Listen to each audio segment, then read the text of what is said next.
It's always great to have your own laminating machine. It comes in quite handy sometimes. So I'll just get to the basic. This is the power switch here, which I'll put on now.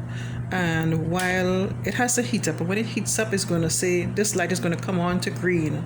And while I was doing that, I'll just talk a little more about the machine. We have some markers here. It depends on the size of the document or piece of paper or whatever you want to laminate. This is the marker, say, for letter size. And this is a marker for, like, let's say it's for a photo. So I'm going to laminate something that is precious to me that my grandson gave me for my birthday. It's a little picture.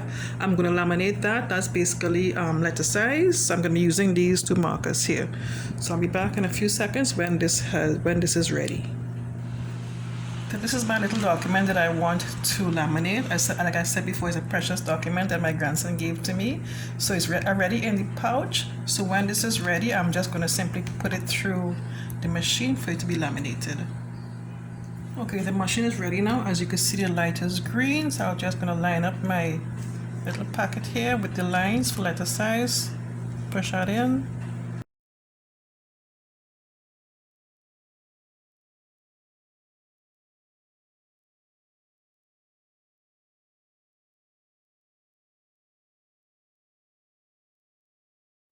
As you may notice, this is a different little painting I'm laminating here now. What happened is the original one I started off with, it had like some jewel things on it, and apparently it was obstructing the laminating process. So I had to cancel that in the process and do something else. I already had this little painting for some time now, so this could last even longer being laminated. This is so precious to me, very precious. So when you're done, basically just switch off your machine, tuck it away until you have to laminate another document or piece of paper or something.